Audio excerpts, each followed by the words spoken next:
मला त्याची पूर्ण माहीत नाही, पण जनतेची जी मागणी आहे असेल, घोडबंदर असेल किंवा अन्य कुठल्याही भागात असेल, त्यात काही अडचणी असतील, त्यात काही लोकांना त्रास होत असेल तर कुठलाही राजकीय पक्ष आपला आवाज उचलूच शकतो. सरकार म्हणून जनतेच्या त्या प्रश्नांना, मग घोडबंदरचा असेल तर त्या जी अडचण आहे ती दूर करण्यासाठीचे काम करणे ही आमची जबाबदारी आहे, ते आम्ही करू. संजय राऊतांच्या वक्तव्याकडे कसं बघतात, असं म्हणतात की जयंत पाटील हे भाजपमध्ये प्रवेश करत नाहीयेत आणि त्यामुळे भाजपचे आमदार हे त्यांच्यावर अशा प्रकारच्या खालच्या पातळीतली टीका करतात. संजय राऊत यांचं विधान काय आधारावर ते करतायत त्याची मला पूर्ण कल्पना नाही.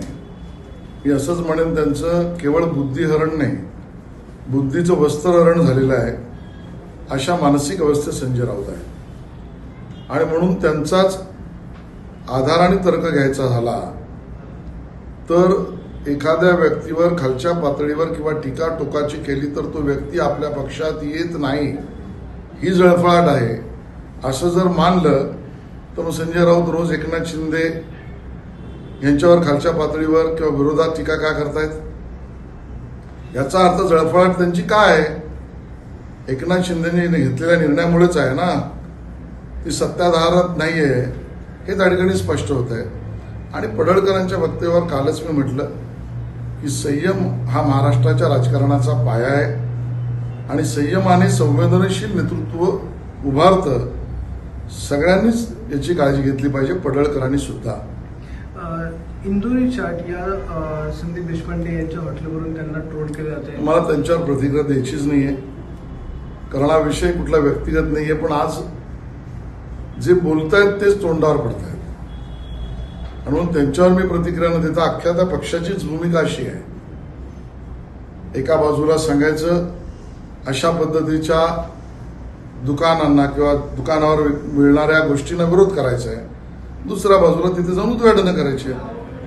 हेच आपल्याला दिसतं की एका बाजूला स्वतःची परिवारातील लोक इंग्रजी शाळेत पाठवायची, पण बाकीच्यांनी इंग्रजी किंवा हिंदी शिकलं तर त्याला विरोध करायचा. आपले व्यक्तिगत खाजगी मित्र परभाषिक करायचे, आमचा विरोध नाही, पण दुसऱ्यांनी परभाषिकांचा मुद्दा घेतला तर विरोध करायचा.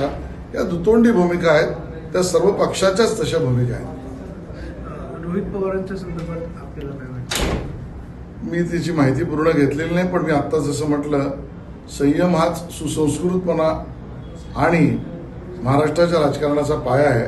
मुद्दा काही असला तरी आपल्या सगळ्यांनाच संयमित वागलं पाहिजे अशी माझी भूमिका आहे. शेवटचा प्रश्न, ठाकरेंमुळे ज्यावेळी ठाकरेंचं सरकार होतं त्यावेळी मोठ्या प्रमाणामध्ये बुलेट ट्रेन. सत्यच आहे, बुलेट ट्रेन हे नवीन युगातील दळणवळणाचं महत्वाचं साधन. त्यासाठी जपानकडून मिळालेला निधी, गुंतवणूक या सगळ्याला देवेंद्रजी फडणवीस 2014च्या काळात मुख्यमंत्री असताना गती मिळाली, सुरुवात झाली, परवानग्या मिळाल्या. सगळं अडकलं कुठे? उद्धवजी मुख्यमंत्री झाल्यावर.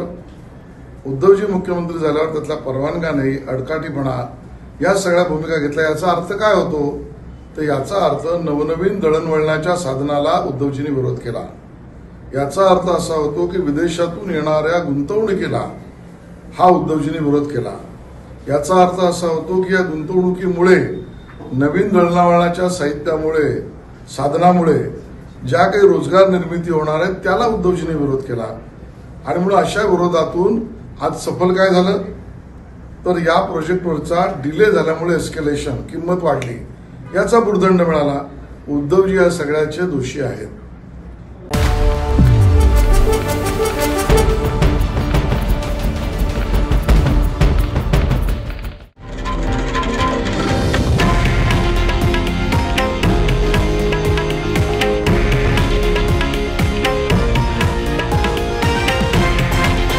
हे आहे देशातील नंबर 1 न्यूज नेटवर्क आणि आपण पाहत आहात TV9 मराठी, एकमेव.